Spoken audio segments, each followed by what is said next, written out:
उठ, जागा हो आणि जोपर्यंत तुझी ध्येय सिद्धता होत नाहीये तोपर्यंत थांबू नकोस, असा संदेश देणारे Swami Vivekananda. If we rest we rust. आपण जर आराम करायला लागलो तर आपल्याला गंज चढायला सुरुवात होते, असं तरुणांना मार्गदर्शन करणारे Swami Vivekananda. Take one idea, make that one idea your life, think of it, dream of it. तुमच्या नसामधून, तुमच्या मेंदूमधून, तुमच्या नर्व्स मधून, तुमच्या मसल्स मधून ती आयडिया वाहू दे आणि तोच यशाचा सगळ्यात मोठा मार्ग आहे, असं सांगणारे स्वामी विवेकानंद. आणि ज्यांनी स्वप्न पाहिलं, ज्यांच्या चेहऱ्यावर तेज आहे, ज्यांच्या मनामध्ये उत्साह आहे, ज्याच्या बुद्धीमध्ये विवेक आहे, ज्याच्या हृदयामध्ये करुणा आहे, ज्याच्या मनगटामध्ये बळ आहे, जो सिंहासारखा निर्भय आहे, ज्याचं मातृभूमीवर प्रेम आहे, ज्याची आई वडिलांवर श्रद्धा आहे, ज्याचं चारित्र्य शुद्ध आहे, ते सगळे चंद्रपूर आणि परिसरातील वाघ आणि वाघीण बंधू आणि भगिनीनो. मिशन शौर्य नंतर मिशन सेवा आणि त्यानंतर mission Shakti. Innovation in head, compassion in heart and passion in the belly and mission in the eyes. डोक्यामध्ये नाविन्यपूर्णता, हृदयामध्ये कारुण्य आणि पोटामध्ये एक पोटतिडीक घेऊन, एक दूरदृष्टी घेऊन आदरणीय मंत्री महोदयांनी या चंद्रपूरच्या युवक आणि युवतींच्यासाठी, त्यांच्या कायापालट करण्यासाठी, त्यांच्या फिजिकल, मेंटल आणि स्पिरिच्युअल स्ट्रेंथ वाढवण्यासाठी, शारीरिक, मानसिक आणि आध्यात्मिक उंची वाढवण्यासाठी ही 3 मिशन सुरू केलेली आहेत. खूप छान एक कविता आहे. देणाऱ्याने देत जावे, घेणाऱ्याने घेत जावे. हिरव्या पिवळ्या माळावरून हिरवी पिवळी शाल घ्यावी, सह्याद्रीच्या कड्याकडून छातीसाठी ढाल घ्यावी. वेड्या पिशा ढगांकडून वेडे पिशे आकार घ्यावे, रक्तामधल्या प्रश्नांसाठी पृथ्वीकडून होकार घ्यावे. होकारात्मकता, पॉझिटिव्हिटी, ऑप्टिमिझम. उसळलेल्या दर्याकडून पिसाळलेली आयाळ घ्यावी आणि भरलेलेशा भीमेकडून तुकोबाची माळ घ्यावी. सॅक्रिफाईस, डिवोशन, डेडिकेशन, त्याग, समर्पणाची वृत्ती. देणाऱ्याने देत जावे, घेणाऱ्याने घेत जावे आणि घेता घेता एक दिवस देणाऱ्याचे हात घ्यावे. ही परंपरा, ही संस्कृती खऱ्या अर्थानं या चंद्रपूरमध्ये आज सुरू होते आणि त्याचा मी साक्षीदार आहे. त्याचा मला खूप अभिमान वाटतोय. मी धन्यवाद व्यक्त करतो सरांचे, कुणालचे, की मला या ठिकाणी आपल्याशी संवाद करण्याची संधी दिली. कारण याचं महत्व काय आहे सर, मी औरंगाबादला आयजी होतो आणि माननीय मुख्यमंत्र्यांनी मला लातूरला पाठवून दिलं. किनगावच्या जवळ एका भगिनीने आत्महत्या केलेली होती. 12वीतली ती मुलगी. 10वीला तिला 82% मार्क होते म्हणून सायन्सला ऍडमिशन घेतलं. पण आपल्याला माहित आहे सारखं दुष्काळ, 5 वर्ष इतका भयंकर दुष्काळ पडला की शेती करपून गेली. टोमॅटोची 2 एकरची तिची शेती होती. वडील कर्नाटकात कुठेतरी रोजंदारीवर काम करायला निघून गेले. भाऊ पुण्यामध्ये काम करायला निघून गेला आणि आई भांडी घासण्याचं काम शेजार पाजारांच्या घरात करत होती. आणि तिला एसटीच्या पाससाठी 250 रुपये हवे होते. ते 250 रुपये लवकर मिळाले नाहीत म्हणून 15 दिवसाची तिची शाळा चुकली. त्याचा तणाव आला आणि तिनं गळ्याला फास लावून घेतला. तर तिनं आपल्या सुसाईड नोट मध्ये लिहिलं होतं की बाबा, आई मला माफ करा,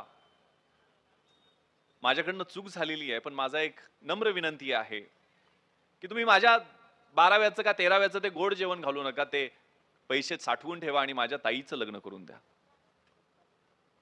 विजले जरी आज मी हा माझा अंत नाही, पेटेन पुन्हा नव्याने हे सामर्थ्य नाशवंत नाही. ही ज्योत का विजली? कारण असा आधार त्यावेळेला जर कुणी दिला असता, अशा पद्धतीचं इन्फ्रास्ट्रक्चर असणारं एक स्पर्धा परीक्षेचं केंद्र दिलं असतं, कुणी मदत पाठीमागं उभा राहिली असती, तर परिस्थिती तिला तशी बघावी लागली नसती. दुसरंच उदाहरण, अंबाजोगाईच्या जवळ मला तिथं एका मुलीला 1 लाख रुपयाचा धनादेश देण्यासाठी बोलवलेलं होतं. का त्या गावानं धनादेश दिलेला होता? तर त्या मुलीला 98.5% 10वीला मार्क मिळालेले होते. आणि ती काय आमच्यासारख्या मध्यमवर्गीयाची किंवा कुठल्या श्रीमंताची मुलगी नव्हती. तिचे आई वडील स्मशानभूमीमध्ये सारण ते सरण पेटवण्याचं काम करायचे. तिच्या झोपडीमध्ये लाईट पण नसायची त्यावेळेला. त्या चितेला लागलेल्या आगीमध्ये अभ्यास, त्या उजेडात अभ्यास करून तिने 98.5% मार्क मिळवलेले होते. तिच्या आईला समजावून पण 98.5% किती असतात तिच्या आईला कळत पण नव्हतं. तिनं तिच्या भाषणात सांगितलं की 90 वर 8 असतात आणि परत अर्धा असतो म्हणे. आणि ज्यावेळेला ती भाषणाचं उत्तर द्यायला उभा राहिली त्यावेळेला ती मला उद्देशून मला, साहेब मला बी हैदराबादला जायचंय. 3 वर्षापूर्वीची गोष्ट आहे. त्यामुळं हैदराबादच्या आर्ची आणि परशा खूप फेमस होते त्यावेळेला. सैराटमध्ये पळून जात नाहीत का ते.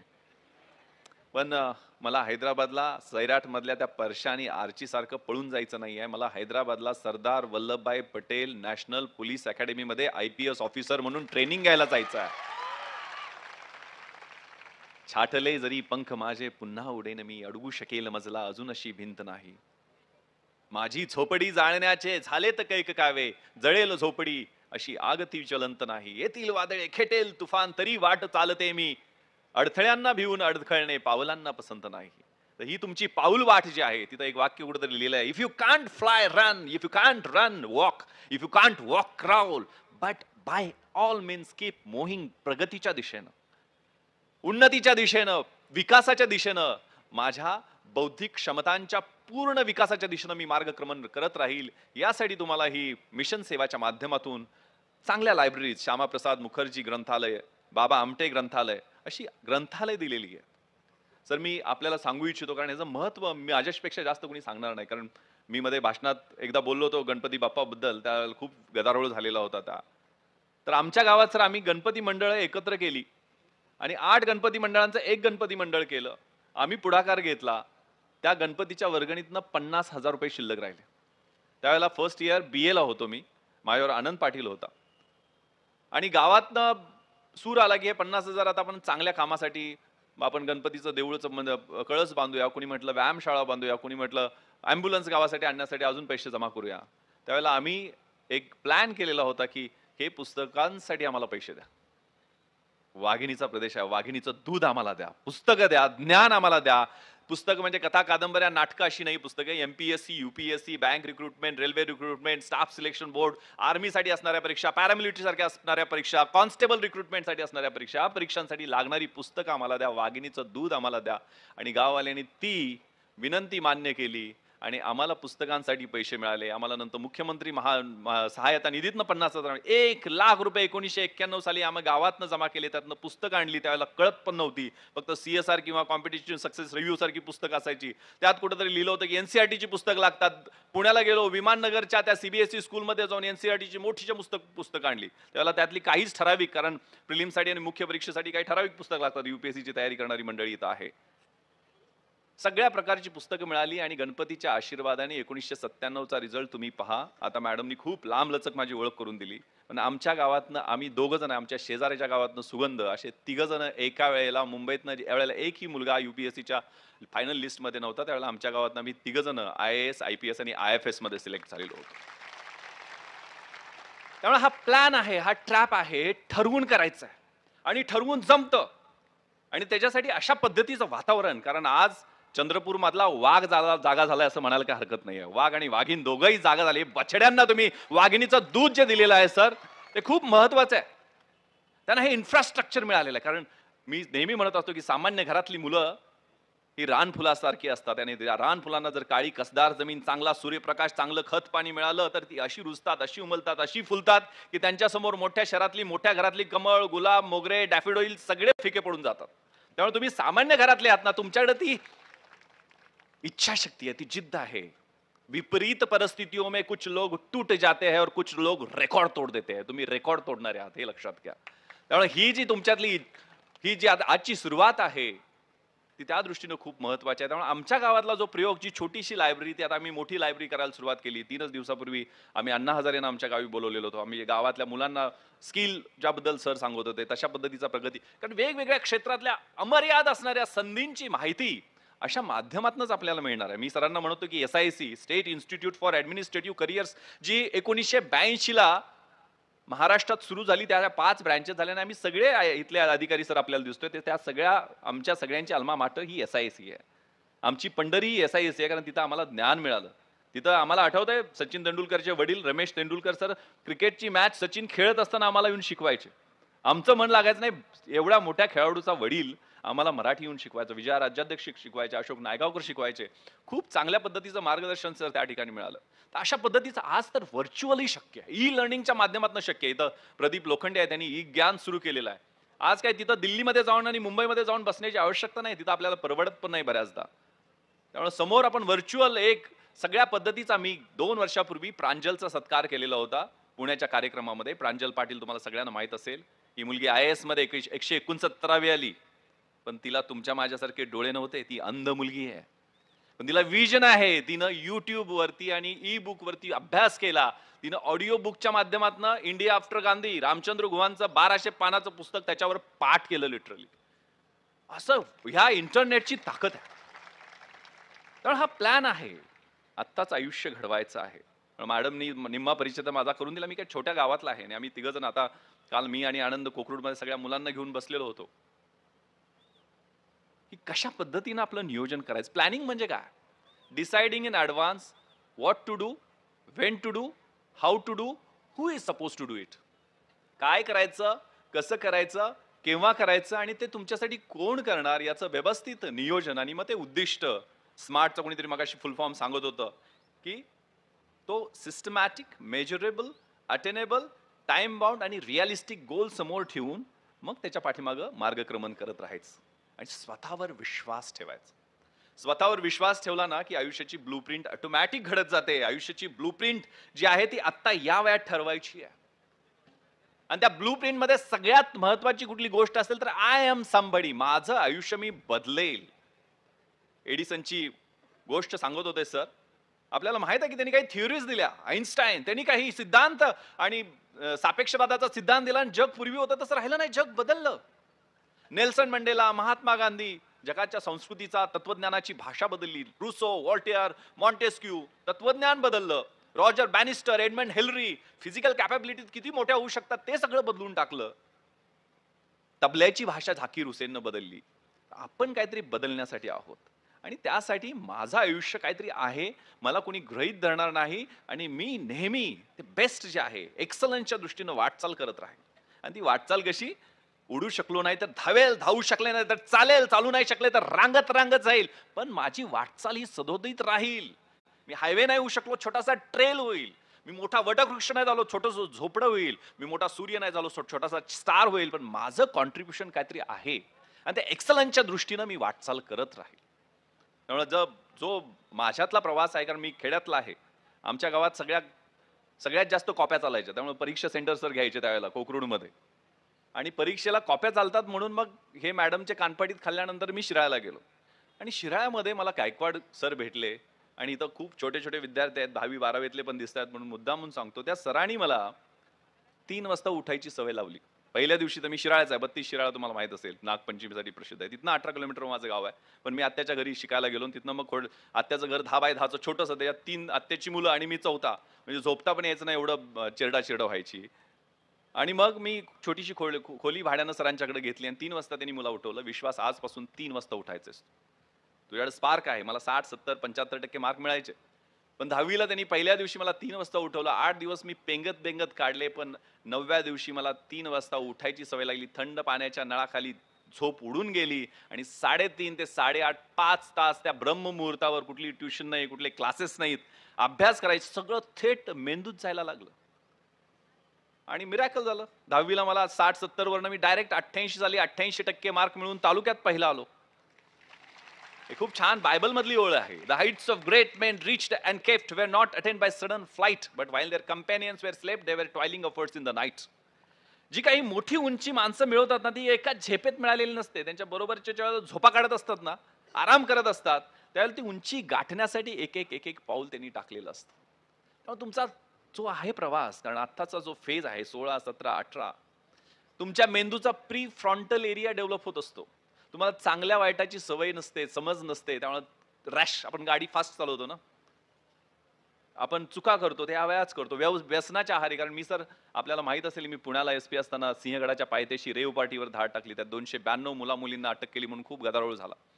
त्यातले 86% सर ड्रग्सच्या आहारी गेलेले, त्यांच्या ब्लड आणि युरिन रिपोर्ट. मुंबईमध्ये 2 रेव पार्ट्यावर रेड्स केल्या.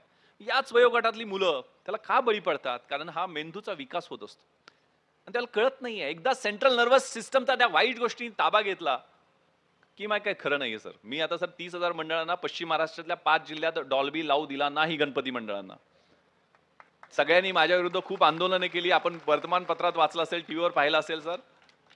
पण त्या टॉप, मिड आणि बेस मधनं जो राक्षस उभा करतोय आपण एकावर एक भिंत लावून, त्याच्यातनं ज्या वेव्स निघतायत त्या सर्वसामान्य माणूस काना ऐकू. त्यासाठी दारू प्यावीच लागते सर, किंवा ड्रग्ज घ्यावं लागतं. पुढचा टप्पा. कारण ते वेव्स लिटरली ड्रग्सच्या मी त्या मुलांची इंटरॅक्शन केली. एक तर सर 22 वर्षाची माझ्या मित्राची मुलगी होती ज्या मुंबईच्या रेव पार्टीमध्ये. तिला अटक तर केलं, कारवाई केली. नंतर मला तिचे वडील मला भेटायला घेऊन आले. त्याला ती मला म्हणे, "uncle, I can't live without this. It's part and parcel of my lifestyle." म्हणजे फक्त धाबडदिंगा करण्यासाठी आयुष्य आहे का, हा प्रश्न निर्माण होतो सर. फक्त नाच-गाणं आहे का, फक्त डिस्को आहे का? अरे 20शीतलं आयुष्य वेगळं आहे, 30शीतला वेगळं आहे, 40शीतलं वेगळं आहे, 50शीतलं वेगळं आहे. किती परिपूर्ण जीवन आहे. म्हणजे आता जे मुनगंटीवार साहेब एका व्हिजननं, एका मिशननं तुमच्यासाठी काम करत आहेत, त्यांच्या वयाच्या 40-50शीतला फेज मधली ती का, प्रत्येक वयातले दाखले वेगळे आहेत. त्यावेळेचे जे असणारे सापेक्ष संबंध वेगळे आहेत. कारण आपण जर 20मध्ये मजा करायला लागलो ना, त्याचं बिल फाडावं लागतं 30मध्ये, 40मध्ये. ज्यावेळेला मित्रांची लग्न होतात, आपलं लग्न होत नाही. मित्रांना नोकरी मिळते, आपल्याला नोकरी मिळत नाही. त्यावेळेला टवाळक्या केलेल्या असतात Facebookवर, WhatsAppवर, किती लाईक्स मिळाले, डिसलाईक्स मिळाले, याच्यावर आपण आपलं कर्तृत्व ठरवत असतो. त्यावेळेला म्हातारपणी हॉस्पिटलचं बिल द्यायला पैसे नसतात. तर आत्ता कष्ट केले, आत्ता अभ्यास केला, तर ते सगळं आपल्याला छत्रपती शिवरायांनी त्या सह्याद्रीच्या कड्या कपाऱ्यांना शेले पागोटे बांधले आणि 16व्या वर्षी स्वराज्याचं तोरण बांधलं. हे शिवाजी कुणाला म्हणावं? 65 किलोची तलवार वागवतो त्याचं नाव येसाजी. 2000 शत्रूशी एकटा झुंजतो त्याचं नाव बाजी. हात तुटला तरी शत्रूशी झुंजत राहतो त्याचं नाव तानाजी.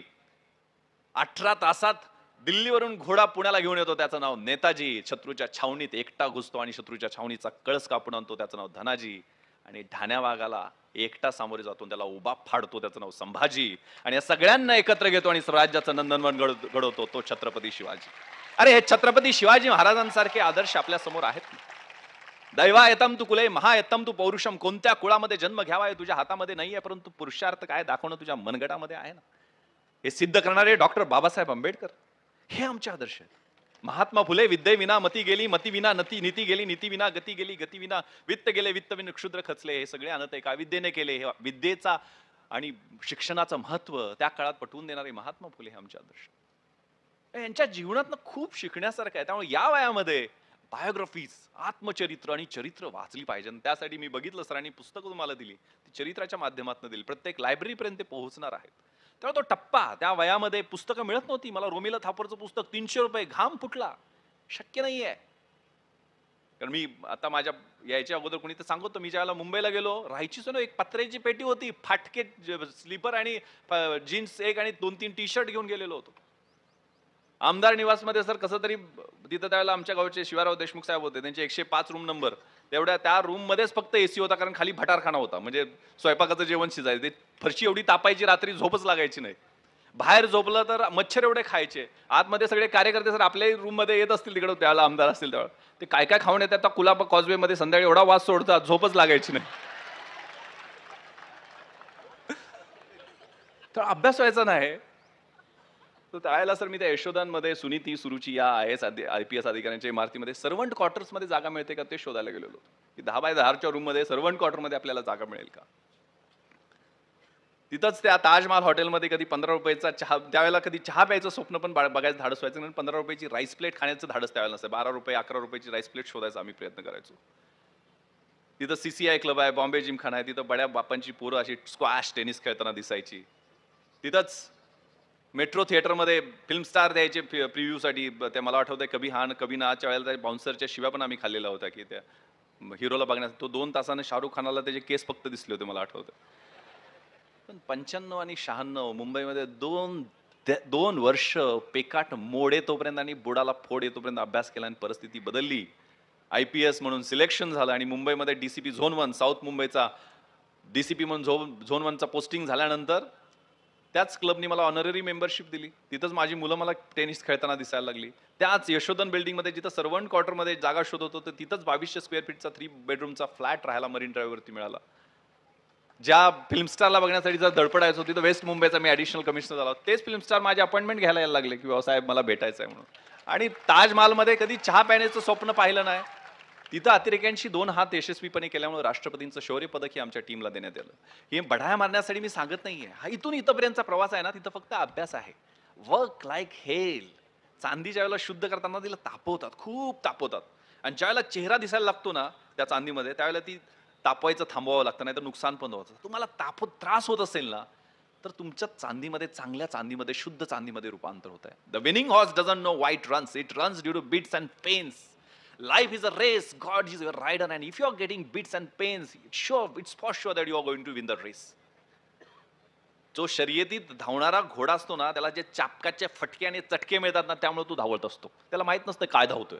पण जर आयुष्यामध्ये तुम्हाला जर चटके आणि फटके मिळत असतील ना, तर परमेश्वर तुमचा रायडर आहे आणि तो फटके आणि चटके देतोय, कारण तुम्ही ती शर्यत जिंकणार आहात. मंजिलें उन्हीं को मिलती है जिनके सपनों में जान होती है, यूं ही पंख होने से कुछ नहीं होता, हौसलों से उडान होती है. त्यामुळे ती हौसला, ती जिद्द, ती इच्छाशक्ती ही महत्वाची. त्यासाठी मग कॉलेजच्या दिवसामध्ये तो प्लॅन. एक खूप छान म्हण आहे, more you sweat during peace, less you bleed during war. शांततेच्या काळामध्ये जास्त घाम गाळला तर युद्धाच्या काळात कमी संघर्ष करावा लागतो. हा तुमच्या आयुष्यातला शांततेचा काळ आहे. आई वडील अजूनही पैसे पाठवतात, कमरेला चिमटा काढून ते पैसे पाठवतात. तर माझे 4 डिसेंबरला वडील सोडून गेले मला. त्यांनी मला प्रेरणा दिली. मला जे मॅडम सांगत होती ती वस्तुस्थिती आहे.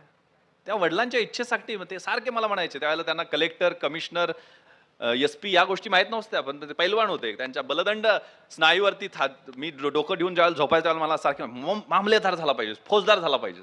त्याला तेच स्वप्न वाटायचे. त्यांना नंतर लक्षात आलं की ह्याची अजून कॅपॅसिटी आहे. IAS होऊ शकतो, IPS होऊ शकतो. त्याला कलेक्टर झाला तर दिव्याची गाडी मिळेल, त्यावेळेला मला ती लिहून पाठवायचे. ही इच्छा. त्यांनी शेती विकली. आमच्याकडे सर शेती खूप कमी असते. 4-5 एकर आमच्या घरात शेती आहे. आणि आमचं सिलेक्शन झाल्यावर आमच्या घरांच्या सालगाड्यांना ती शेती त्यांनी देऊन पण टाकली. आता माझं पोरगा IPS झालं, मला काही शेतीची गरज नाही. नावावर 7-12, आजकाल कोणी गुंठा सोडत नाही. त्यांनी 2 एकर शेती त्यांच्या नावावर करून टाकली सर 4 पैकी.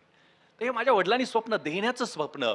कारण संस्कृतीची व्याख्या कुठेतरी मी वाचत होतो की दुसऱ्याच्या ताटातलं ओढून खाणं म्हणजे विकृती, स्वतःच्या ताटातलं स्वतः खाणं म्हणजे प्रकृती, आणि स्वतः उपाशी राहून दुसऱ्याला भरवणं ही संस्कृती असते. ही आपली संस्कृती आहे. Give something back to the society. सर्व्हिसमध्ये काय यायचं याची कन्सेप्च्युअल क्लॅरिटी असली पाहिजे. म्हणून 12वीला ज्यावेळेला भूषण गगराणींचं भाषण ऐकलं त्यावेळेला निर्णय पक्का केला की हे काहीतरी मराठी माध्यमातनं, मराठी साहित्य घेऊन, इतिहास मराठीतनं लिहिता येतो अशी काहीतरी IAS ची परीक्षा, IPS ची परीक्षा, IRS ची परीक्षा, 27 वेगवेगळ्या पोस्ट आहेत. त्याला 5-6 लाख मुलं बसतात, म्हणजे फॉर्म भरतात. म्हणजे सगळे परीक्षेला जातील की नाही माहित नाही, आता ती संख्या वाढली असेल. आमच्या वेळेला 6-7 लाख फॉर्म भरले जायचे. त्यातनं प्रिलिम्सनं 15 पट, म्हणजे समजा 500-600 जागा असतील त्याच्या 15 पट, साधारण 10,000 मुलं प्रिलिम्समधनं पास केले जातात. मेन्समधनं 2-3 हजार पास केले जातात. त्यातनं इंटरव्ह्यूतनं मग त्यातले 2/3 3 पट असतात, त्यातले 1/3 सिलेक्ट होतात. ही सापशिडीचा खेळ आहे.